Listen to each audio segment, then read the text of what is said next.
Haruto wasn't driven by a dare. He was driven by archival records.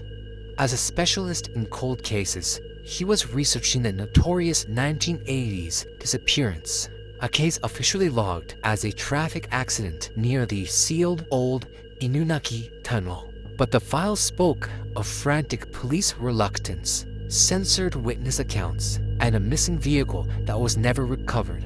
He needed to see the place the local law enforcement refused to discuss.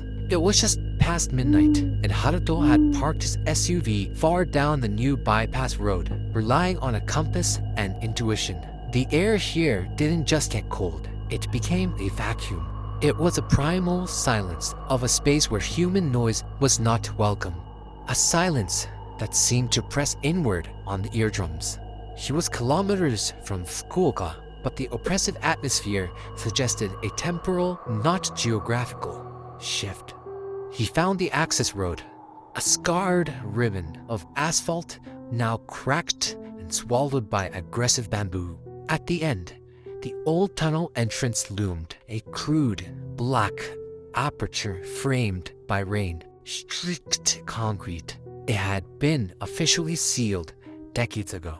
Haruto stopped at the second, unofficial barrier. Cinder blocks were stacked crudely, creating a rough wall. Across the face of the decaying concrete, the red spray painted kanji was still visible, though bleached by time.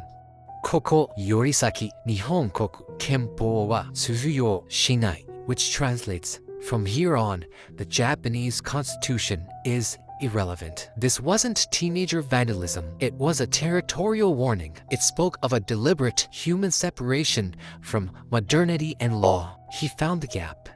A tight, jagged tear between the blocks. After shouldering his way through, he found himself in the absolute, light, devouring darkness of the tunnel mouth. The stench was immediate and sickening. Not just rot, but a metallic, coppery smell like old, dried blood mixed with sulfurous earth. He switched on his professional-grade headlamp. The beam was immediately muffled, as if the darkness itself was observant. The concrete walls were slick, weeping with an unnaturally thick condensation. His boots scraped across the ground, and he instantly noted the strange acoustics. Sound didn't echo, it simply died. He took 5 steps, focusing on the ground. He noticed the heavy drag marks in the mud, too deliberate to be accidental. And then, his light caught it. The rusting, skeletal chassis of the missing vehicle from the 80s case, parked hundreds of feet inside, angled as if it had been forced into place. Haruto stood motionless, his rational mind cycling through possibilities. The car was here. The police had lied. A sound startled them, low and vibrating, not from the tunnel, but seemingly through the tunnel walls. It wasn't the clang of metal or the drip of water. It was rhythmic, wet thudding, followed by something that sounded like sobbing, but distorted, too high-pitched for an adult, too strained for a child. It was layered with an animalistic, guttural whimper. The place had been named Inunaki, which translates to dog crying by the locals. But this wasn't a dog. This was the sound of something human being pushed past the limit of human sanity, overlaid with a cry of pure, feral desperation. As the sound peaked in a strangled, gurgling gasp, the air in the tunnel shifted, becoming instantly hot, thick, and rancid. The beam of his headlamp flickered violently, not failing, but strobing rhythmically with the pulsing thud from the walls. In the momentary blackouts between flashes, Haruto felt a profound certainty of a presence directly behind him, a heavy, silent breathing that was not his own. He didn't run.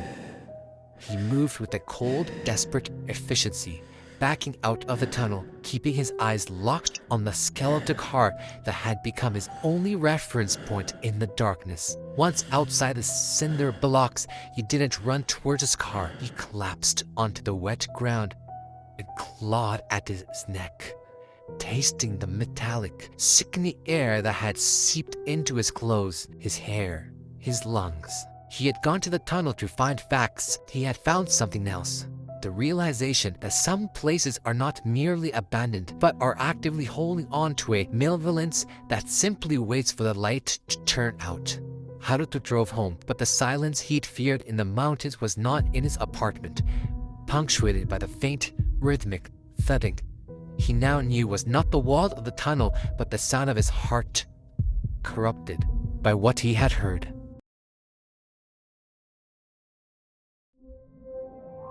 The smell was the first thing that violated the calm of Akio's apartment. Not the usual damp concrete and mildew of his aging building in Musashino, but something sharp, electric, like static charge and ozone. The rancid scent of a rail line on a rainy day. He had heard the scraping on the platform an hour after the final train passed. Shh, shh. It wasn't the metallic shriek of the trains, but the heavy, wet, rasping sound against tracked gravel, moving too quickly for a person, too deliberately for debris. Akio, a man whose life was governed by algorithms, had sprinted the 3 blocks home, dismissed the noise as a faulty brake, and poured a generous mid-measure of whiskey. The city, he assured himself, was full of strange, explainable sounds. He sat on a stone, the alcohol calming the frantic edge of his nerves. Outside, the night was dead silent. Then he heard it again. It was faint, but unmistakable. The same heavy, grinding sound rising from the concrete of the stairwell outside his apartment. Shh, shh, shh, shh. Is sounding like a large slab of heavy, wet fabric being dragged up the steps, pausing briefly at the landing before resuming its relentless climb toward his floor. Akio froze. The sound stopped directly in front of the steel door. The air around him felt instantly colder, and the ozone smell was now palpable, stinging his nostrils. A long, terrible silence followed. And then a knock. A soft, precise against the wood. It was not a fist. It sounded like a dry, brittle knuckle. Akil's apartment was tiny, a single room. His bathroom unit, a small plastic cube, was the only room with an internal lock. Driven by pure panic, he scrambled off the stone and bolted himself inside a tiny plastic washroom. Dunk, dunk. 2 heavy thuds came from the maid room. Whatever was outside was no longer knocking. It was pressing against the main door, trying to force the frame. Then, a new sound. A slow, deliberate shh across his thin linoleum floor. It had gotten inside. The scraping stopped right outside the bathroom door. The silence returned, crushing his ears. Akio stared, hypnotized, at the cheap plastic handle. A voice, close, dry, and unnervingly polite, pressed against the thin door. It didn't shout, it merely requested, "Watashi wa toko?" which means, "Where am I?" Akio squeezed his eyes shut. He remembered the answer from the schoolyard legends. He knew the follow-up to "Dare," which means who, and the counter-answer, with hesitation or a failure to correctly pass a fatal interrogation, would result in him being cleaved into. Akio took a shuddering breath, ready to give the prescribed answer and save his life. But just as he was about to speak, the dry voice outside the door changed, cutting through his composure with devastating clarity. "You're wrong. They're right here." The plastic door cracked, not from a blow, but from a deliberate downward pressure, as if a great weight were being placed upon it. The sound of a final, heavy scrape filled the small room, followed by a sickening, wet smell of the rail line. The final Tokyo-bound train had long since passed. Kinji leaned against a cold metal column on Platform 3 of Kanitachi Station, the fluorescent lights buzzing overhead like trapped insects. It was 1:15 a.m., and the exhaustion from his double shift lured the edges of the world He was the last person waiting for the local maintenance crew to open the station doors so he could finally leave. The station, typically a torrent of humanity, was utterly silent now, save for the hum of the lighting and the distant chime of the automatic crossing signals. Kenji closed his eyes for a moment, letting the silence wrap around him. Then, the silence broke.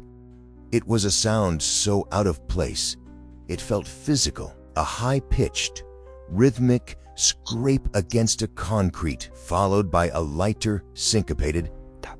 It was distant, originating from the far end of the northbound track. Near the mouth of the tunnel, Kenji opened his eyes. He dismissed it instantly. Maintenance cart, a piece of loose metal, dragging. But the sound was too precise, too distinct. It was a scrape of bone on stone, accompanied by the tapping of fingernails fighting for purchase. And it was moving faster, faster than any maintenance cart, and with an unnatural, unwavering momentum that defied the geometry of the track. Kenji moved to the safety line, peering into the gloom. The scraping sound grew into a frantic, accelerating shh, shh, shh that vibrated up through the soles of his shoes. There was something on the tracks moving toward the platform, but it was low to the ground, almost invisible in the shadow line. He didn't run. The speed was the most terrifying thing. The entity covered the distance of 3 train cars in a single breath. The thing erupted onto the platform. It was the upper torso of a woman, propelled by impossible strength in her arms. Her lower half was missing, severed cleanly just below the waist, leaving only ragged, slick remnants. Her clothing was blood-soaked and fused to the torso, and her face was contorted into a mask of pure, white, hot malice, her mouth open in a soundless scream. The creature stopped directly in front of Kenji. Resting on its elbows, the scrape stopped. Buzzing of the lights seemed to dim. Its voice, when it finally spoke, was a wet, dry whisper that cracked the silence like grass. Watashi no hashiwoto. Where are my legs? The question was not a query, but a command.